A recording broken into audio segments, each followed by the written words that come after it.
You've probably seen them, PowerPoint slides that work like melatonin.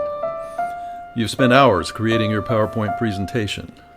But what if half your audience nods off while watching it? You've wasted your time, and worse, you've wasted the time of 5 or 10 or 20 or more people. This video will show you how to create presentations that will keep their eyes from drooping and their ears wide open. Here's what we'll cover in this presentation. First, to create effective PowerPoint presentations, you need to include the relevant ideas and to eliminate the irrelevant ones, and put those relevant ideas in their effective order. If I were going to teach first graders the alphabet, it probably will not be effective to approach the job with a PowerPoint slide that included this set: A, B, #, Z, T, ampersand, 7, C, lowercase d, close parentheses sign. Instead, I'd have to 1.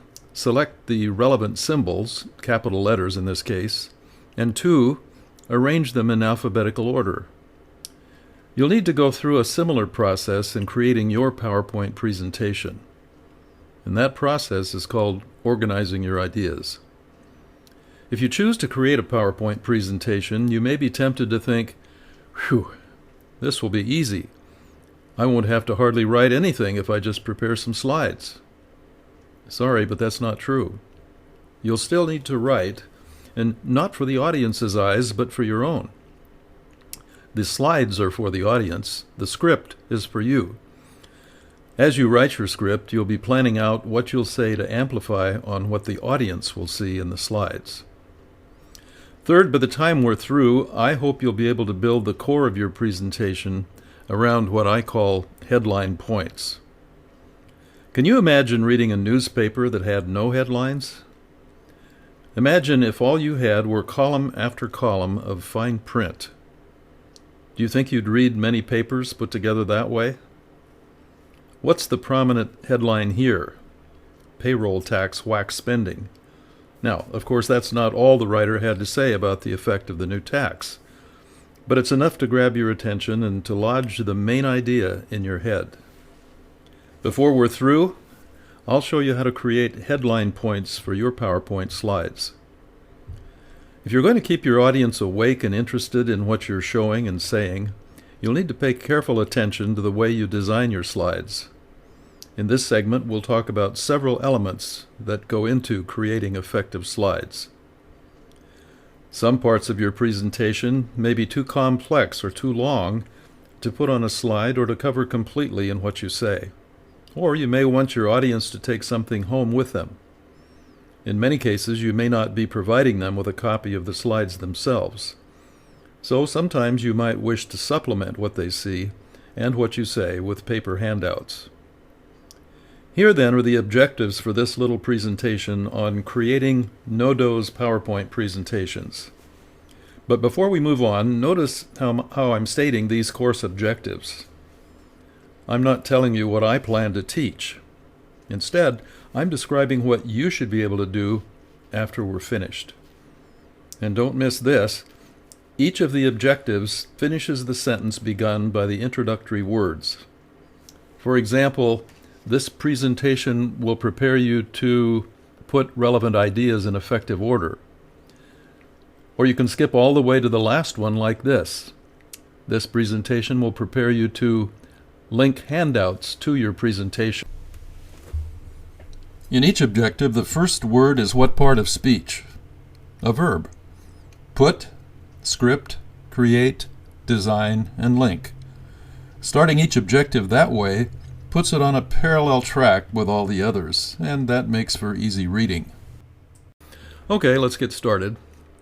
Before you begin making slides, you'll need to figure out which of your many ideas belong in your presentation. And you'll need to decide on the most effective sequence for those ideas. To help you with all this, I've prepared a handout that I call the planning sheet for a PowerPoint presentation. This handout first directs you to think hard about the audience you'll be speaking to. Who are they? How would you describe the group they represent in relationship to what you'll say? Are they teachers, nurses, church people, young, retired, a combination? That kind of thing. Write your audience description in the line or two following the words, "I plan to present these PowerPoint slides to." Next, you're probably speaking to them in the hope that you can help them do something better or think more clearly about some issue. Take the time to get a clear idea of what you're preparing them to accomplish after they've heard what you're going to tell them. Begin each line in the next section with a verb. After hearing and viewing my presentation, those in my audience should be able to, here are some examples. They should be able to develop a theology of work lesson plan, conduct a gift inventory among a group of Christians, study the Bible with more effective tools. You may not need all 4 lines provided in the handout, but if you need more space, continue on the back side of the sheet. After you've identified what you want to prepare them to do, begin to look back at your goals for them through their eyes. What questions do you think they'll likely raise as they try to do what you have in mind for them? Rudyard Kipling's 6 Honest Serving Men will help you at this stage. Kipling's poem begins this way: "I keep 6 honest serving men, they taught me all I knew. Their names are what, and why, and when, and how, and where, and who." Those 6 words, listed in the 3rd section of the handout, will help you to anticipate the questions those in your audience might well ask. For example, if you're preparing them to conduct a gift inventory among Christians, your audience might ask, "What kinds of questions should a gift inventory ask?" Or, "How many questions should I include in the inventory?" Finally, once you have a fair grasp of the ideas you want to communicate and the questions your readers will ask, think through the sequence in which you'll need to present them. In just about any presentation, you'll want to state your objectives right near the beginning, and in the gift inventory example, your audience would need to know the definition of a gift before getting to how many points to include on a questionnaire. Okay, you've organized your thoughts. Well, that was easy, you tell yourself. Now I'll just be sure to remember all these things and keep them in mind as I give my presentation. Resist that temptation. Unless you know your subject as well as you know your own name, you'd better not wing it. In writing a script for your PowerPoint presentation, you're giving shape to your ideas and providing yourself the details of a carefully considered plan of action. Let's look at some of the advantages of scripting your PowerPoint presentation. Have you ever, after speaking off the cuff, kicked yourself afterward because you forgot something you really wanted to say? Writing out a script in advance forces you to pre-think what you plan to say and helps to embed it in your mind so the ideas are there when you need them. The flip side of forgetting to say something important is saying the same thing over and over and over again. For example, take this sentence: "We plan to postpone until later our meeting together for the advanced planning of our outdoor lawn party." 18 words. Postpone means you won't get to it until later. How do you meet unless you do it together? Planning is usually done in advance rather than in arrears, and most lawns are outdoors.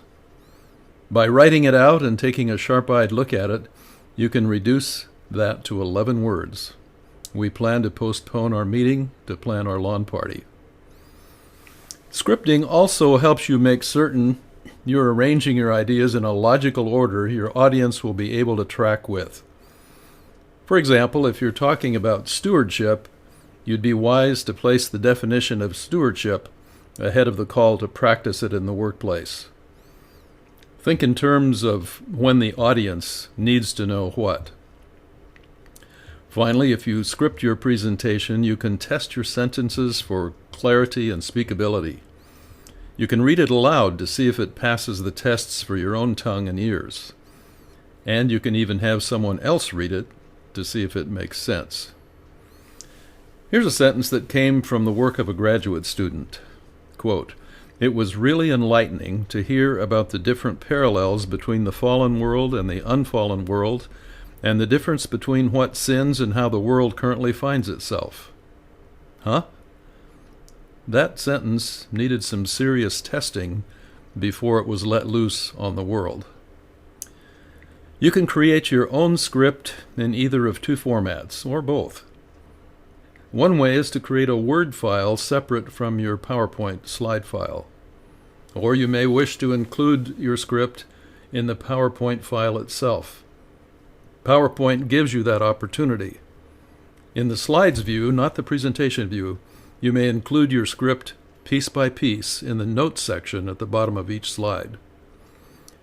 You can expand or shrink this notes section by placing your cursor on this dividing line and moving it up or down.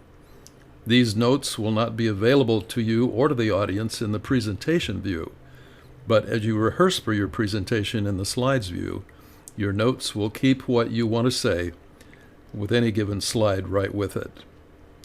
Before we get into the how to create headline slides, I'll explain why they're important.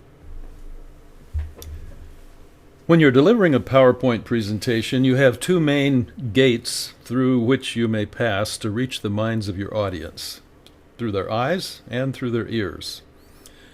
Your script is all about getting through the ear gate. The PowerPoint slides themselves are your tools for communicating through the eye gate. The eyes, however, can be easily overwhelmed with too much to take in. Here's an example. This is an actual slide created by someone new to PowerPoint.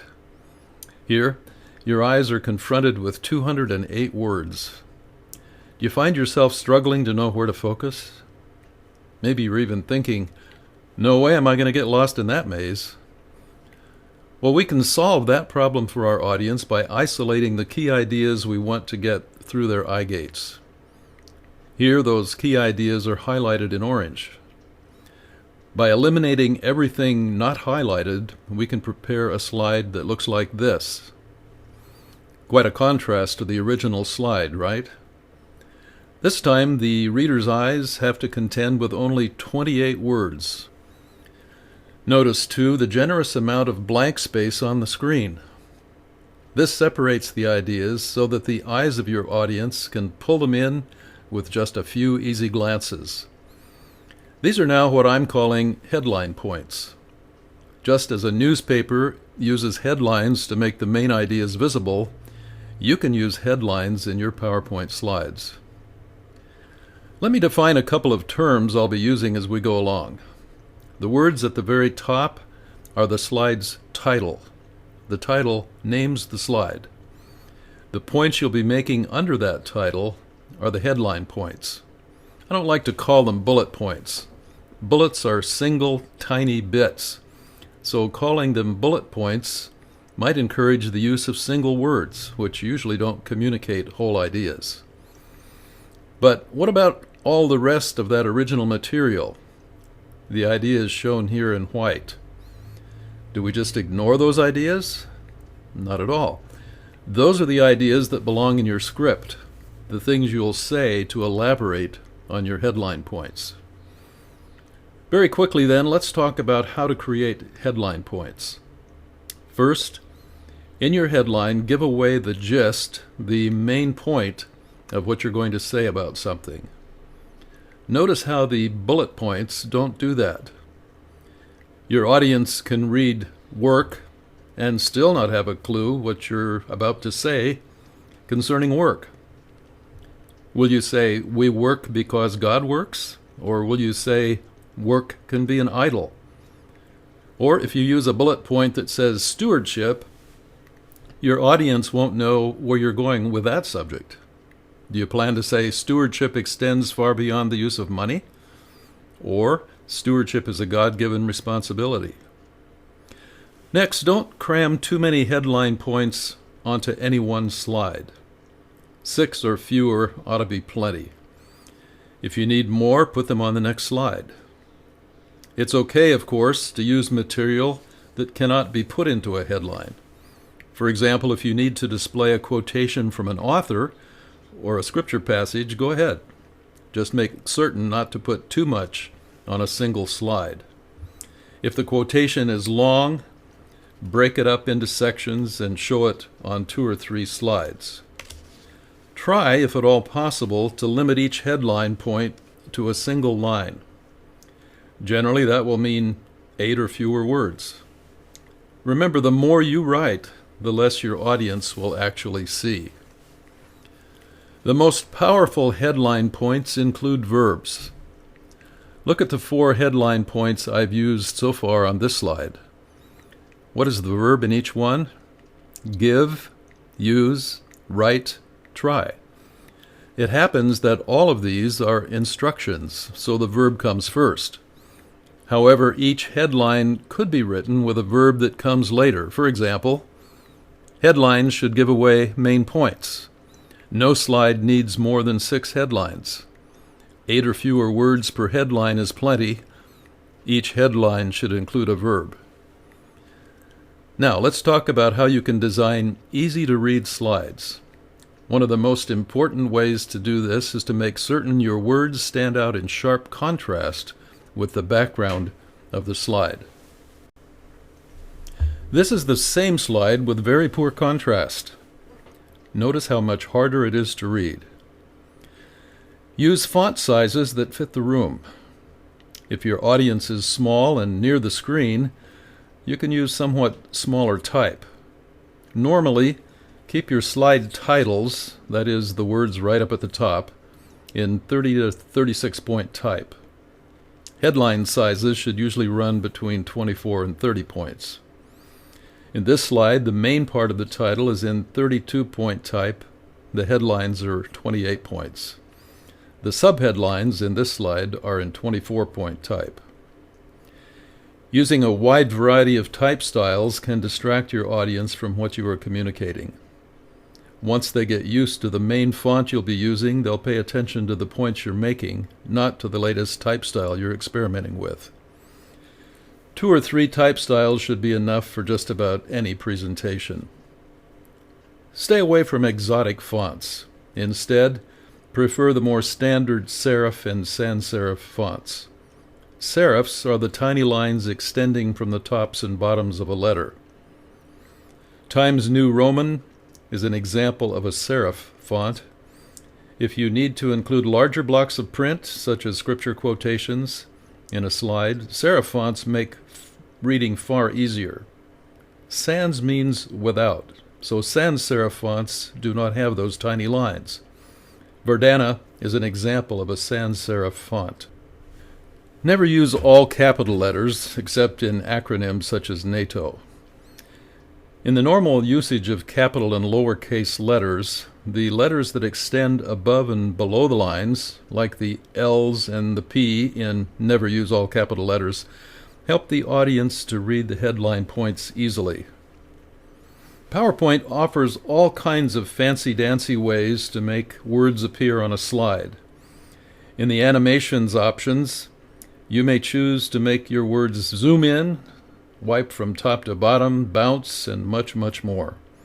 Those may be fun for you to experiment with, but they are distracting for your audience. So resist the bells and the whistles. Finally, you'll often find it helpful to link your PowerPoint presentation to handouts you create on paper and distribute to your audience. Here are a few tips on that subject. In most cases, try to limit the pages of a given handout to 2 or 3. Will there be exceptions? Well, of course. But don't ask your readers to rent a U-Haul truck to carry your handouts home. It's generally best to distribute any handouts after your presentation. Again, there will be exceptions. For example, I included a handout near the beginning of this presentation because I wanted to take you step by step through the PowerPoint presentation planning sheet. That could not have happened if I had waited until the end of the slideshow. If you are going to link a handout to your PowerPoint presentation, make sure it's something most in your audience will find useful after the slideshow is over. For example, I'm going to give you a handout that includes all the headline points we've covered in this session.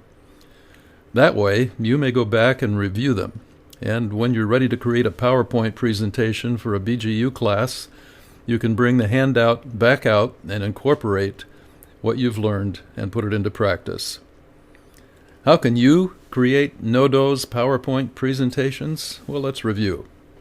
Put relevant ideas in effective order. Script what you plan to say. Create headline points for viewers. Design easy-to-read slides. Link handouts to your presentation. Do all those things and your audience won't nap, they'll clap.